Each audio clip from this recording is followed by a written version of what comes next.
go, y'all. Coach Prince in the building. Yes, ATO Power Section Podcast. Welcome. Today we got a special guest for sure, MC Precise, one of the most legendary MCs in New York City. I said it. Yeah, please tune in and enjoy the show. Let me know what you think about it. New York, stand up.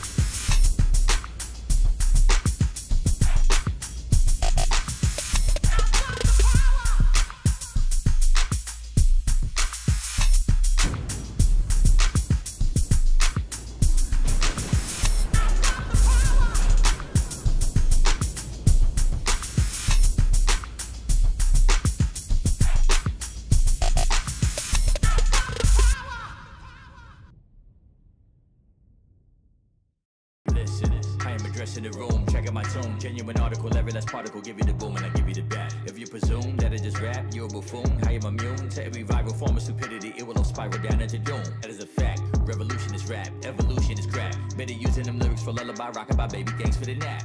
And I don't need you to clap, homie. Well, first of all, I want you to introduce yourself to the world, however you feel like it, and we'll go from there. Hey, yo, what's going on, y'all? My name is Precise. Bob Young of the group P.O.W.E.R and Precise. Me and my brother have been ministering the gospel in word, in rhyme, and in testimony for the better part of 30 years, pretty much. When we first started doing this, we had no idea what gospel hip hop was, what CHH was, what none of that was. We just knew that God had saved us. God pulled us off the street. I'm from Staten Island, New York City. My brother Red's from the Bronx, just like a lot of youth during our time, caught up in the things that was going on in the street and involved in all that. But God is good, because what the devil meant to destroy us, God was able to turn around and use for His glory. So, in a nutshell, we've been ministering the gospel in hip hop form for the better part of 25 to 30 years, you know.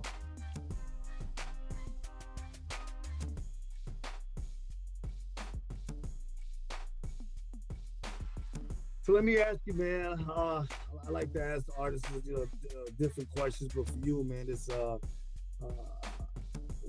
how did rap music became that passion for you, where you say, you know what, this is what I'm going to do, this is what I'm going to take to the world? Well, like I said, hip hop and me, actually, I was born in the same year. Hip hop was born August. Yeah, hip hop was born August 1973. I was born September 73. So you might say I was born into it. And like when it comes to music, like I come from like almost everybody in my family was singers. I mean, pretty much everybody. Even the gangsters in my family, they still could sing. I was the only one that couldn't. I kind of felt left out growing up. Because my uncles, they would go out doing shows, or just sometimes they would sing right on the street. They were like most of my uncles are truck drivers by profession. But they just all had these, like, so they big dudes, but they had these like R&B voices, you know. So like I said, everybody, I was like the left out one that couldn't sing. I could dance. I was a really good dancer, whatever, but I couldn't sing. So even my cousins, my uncles would go out, they would bring my little cousin with them because he could sing too. And I'm like, hold up, I can't go out with y'all. Like, nah, you can't sing. You know what I'm saying? So, I'm getting into all that to say, like, but you know, like R&B and all that, that's what really spoke to my uncles. But I grew up around many different forms of music, and because I'm from a time where hip hop wasn't on the radio every day, you would only get hip hop like twice a week on the radio in New York City. So I remember when I was in 5th grade, my grandmother had bought me a little boombox, right? And my mom was strict, so I couldn't. My mom and pops was play around the crib like that. So what I would do, I had a bunk bed in my room. My sister be on the bottom bunk and I'd be on the top bunk. So I would like sneak the radio in the bed with me and like lower the cord down to her so she could plug it in the wall for me.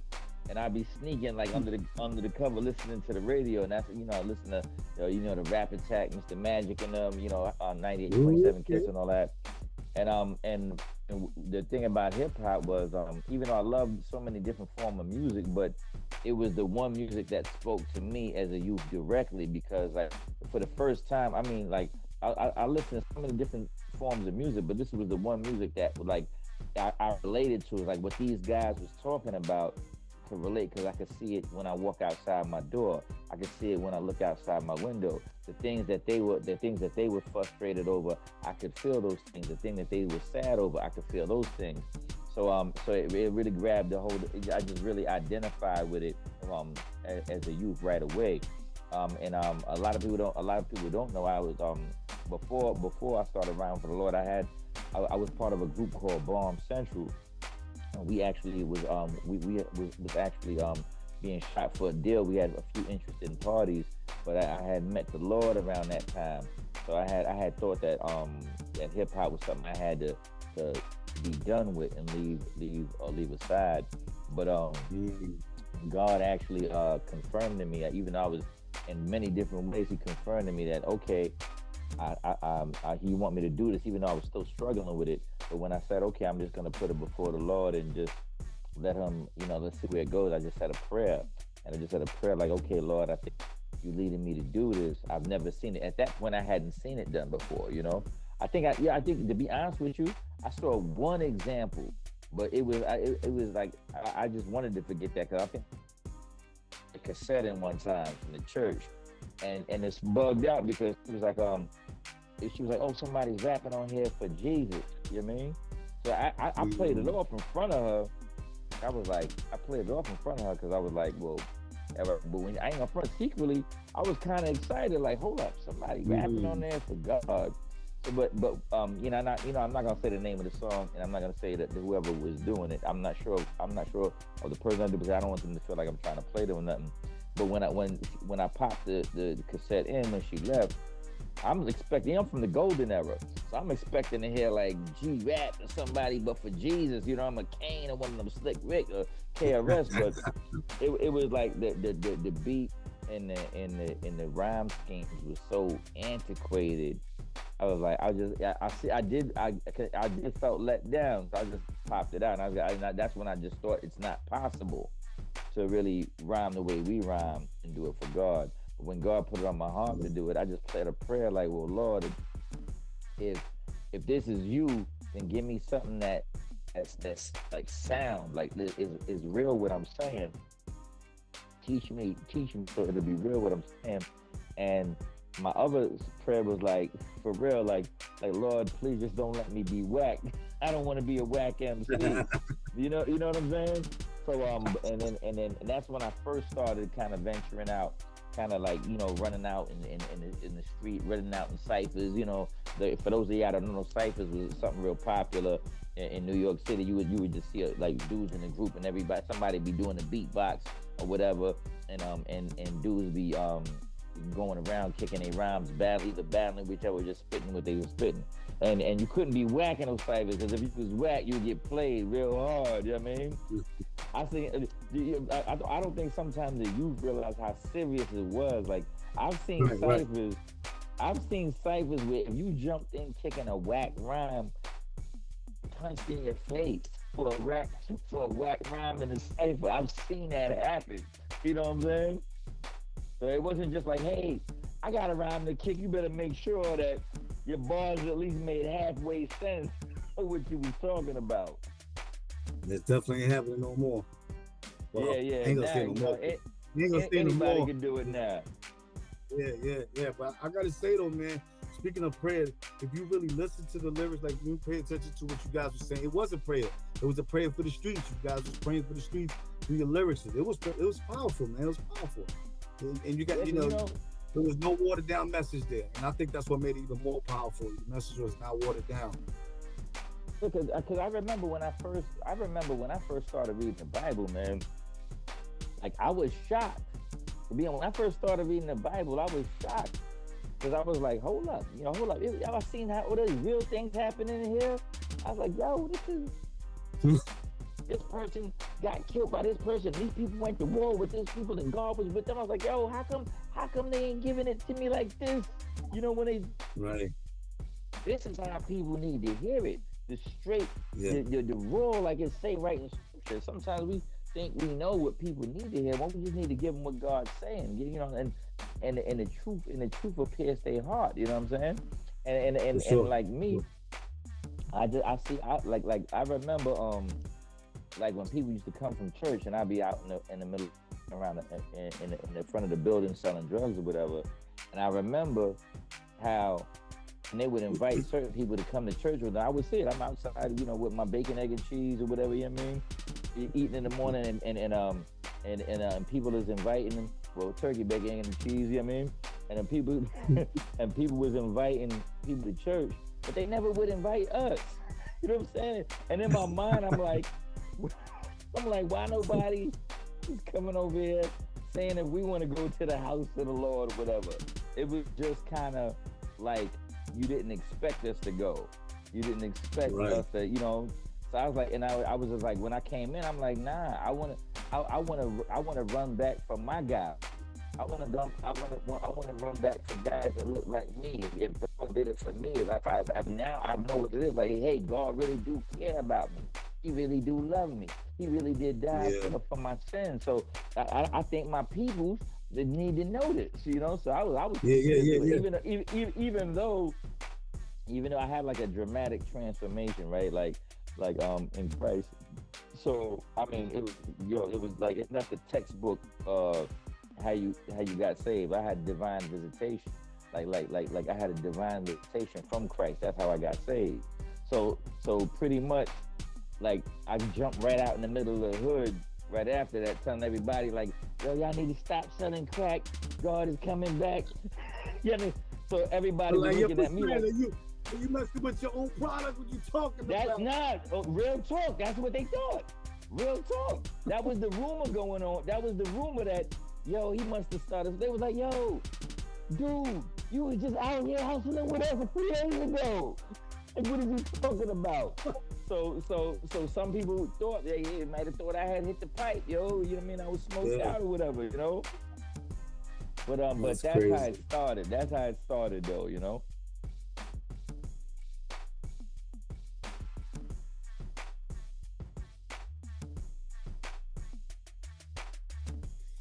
You inspired me and many others, man. And how did it? You know, this whole burning heart became a passion.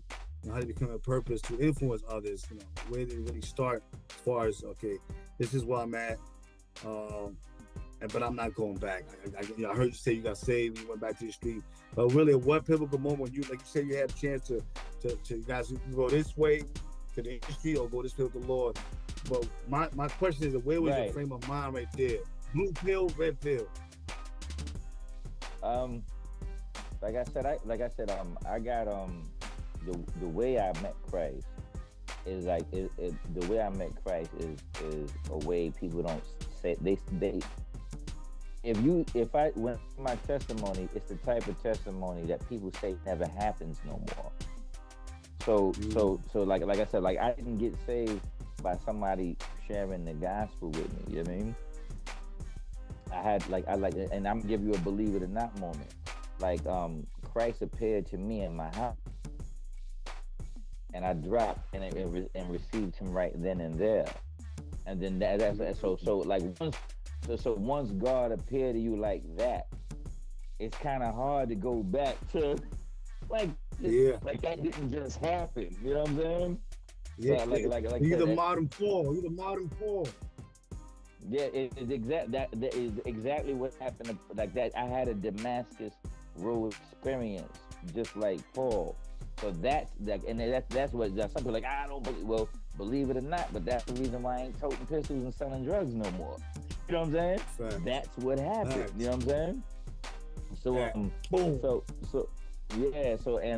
now as far as what set my feet on the path they on went out, so that I wouldn't be deterred from it when it comes to, you know, hip hop and what I'm doing through hip hop God and not going the industry route, is because like I said, Like as the people, I think I'm thankful that people always kind of appreciated the gift that was in me for spitting rhymes, and people were saying like, "Yo, you could do something. You could do something with that." But I think what really did it was one time we was out ministering somewhere, right? And I believe we was in Queens, and there was at the end of the event when people were giving their life to the Lord, there was a young man who I got the opportunity to talk with, and this has happened a few times after that with different individuals. But this particular young man said his plan was to commit suicide that night, and he was going to commit suicide. And somebody had gave him a flyer for this event, and it was and people was representing the Lord in hip hop. He said that's just something he had never seen before, so he figured he had his pills ready to take when he go home and everything. He said, before I do that, I'm going to just go see this. I never seen nothing like that before. And God he said, when you was rhyming and you was speaking, I was listening to music, I knew God was telling me that he don't want me to do that. And he received Christ that night. So I'm like, well, you know, I might not never have Jay-Z money, the route I'm going right now. I might not ever have a bunch of those shiny Grammys on my shelf at my house. But if I could see somebody go from death to going to take their life, and now they want to live their life, and this is it for me. This is what I need to be doing. There is nothing else, you know. King Jesus is real, precise. He's real. Word up. You know Word up. You know that reward. You know that reward, that crown is coming. So it's gonna make it happen. Yeah.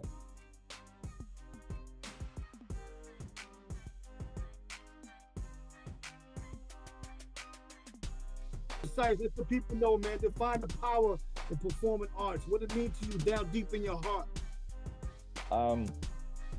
I think I like I said, the thing I love most about the performing arts is the balance, and what I mean by that is because like there's those who seek to control the world, and they seek to control the minds and the directions and the hearts of men.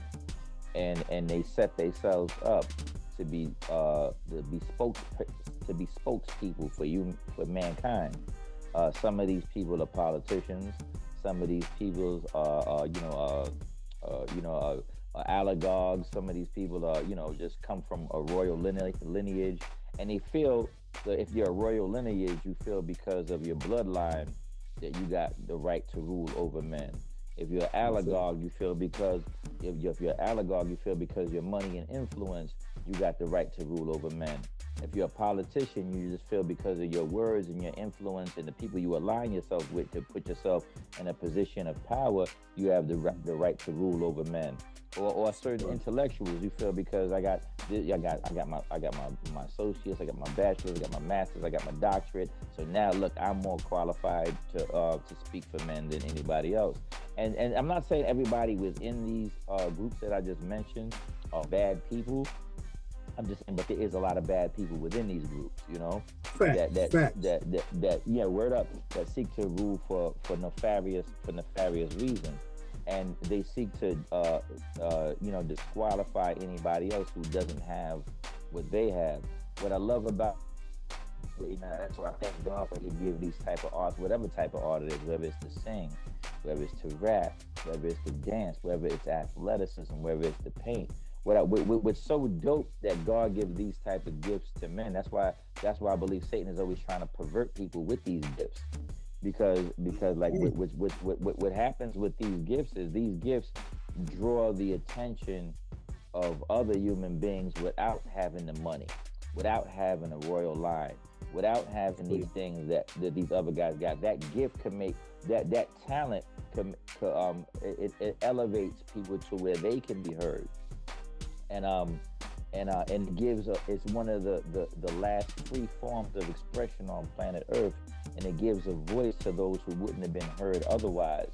So and that's why you see, like, if it wasn't for the church, there would be no R&B, because 99% of your R&B singers come out the church, because those people that God is talented like that, the enemy always wants to misuse their gift to use what God intended for His purposes. You know what I mean? So like that last free art from. That's why you see so much attempts by the powers that be to control music. That's why you see the same 7 songs played on your radio all day. That's why you see the TV is controlled. That's why that's why they exhibit so much control because they know the power in the arts. It's power in art, you know. I encourage everybody to be true to your art and use it the way God intended you to use it.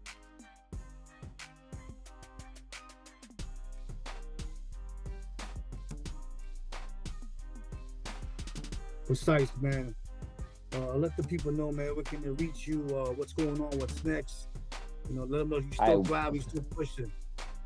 Yeah, so and we're excited, man. So well, first of all, I want to say thank you to everybody that's been praying for me and Corey, man. I thank y'all for your prayers all these years, or your support, even when you didn't see us, and you know, and like I said, because you know, me and my man, we rattle a lot of cages with how we talk, and we ruffle a lot of feathers with how we talk.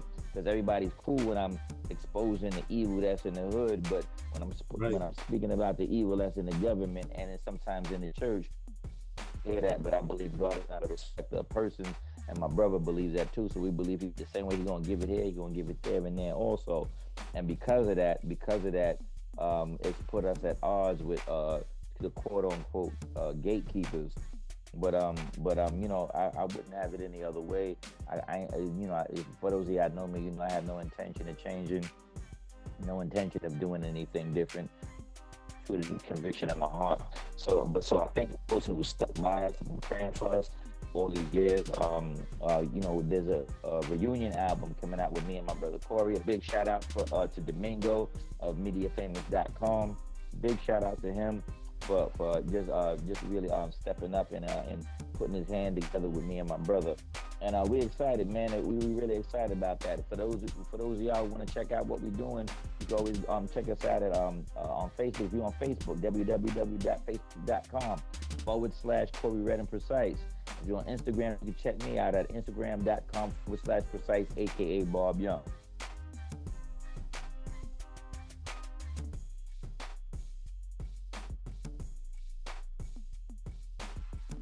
Hey, man, before we head out, man, what be one power tip you can leave, you know, to the culture, to the music? I think if I would leave anything to the culture, the music, or into the young artists and ministers that are coming up doing their thing, you know, I want to encourage y'all. Don't look to nobody else for how you're doing what you're doing. Don't compete with each other. You don't. If you just be true to who you are. Like I was saying the other day, God didn't make one single snowflake alike. Every snowflake is different. Everyone on the planet has a different fingerprint. And just like there's no snowflake alike, and there's no fingerprint alike, there's a couple of billion human beings on the planet, but there's only one you, and nobody can be a better you than you. And like I said, now somebody, so if I compete with them, they're gonna beat me out because they could be a better them than I can be them, but you'll never be a better me than I can be. So be true to who you are, number one,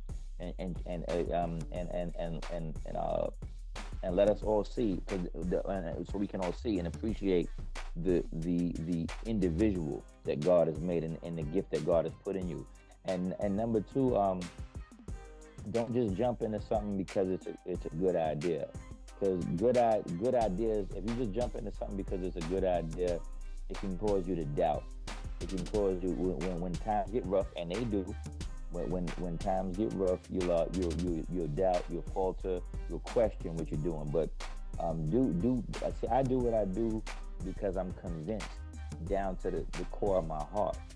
Do what you're doing because you're convinced Him. Be true to what God has spoken in your heart. Because once you're convinced there, then it doesn't matter.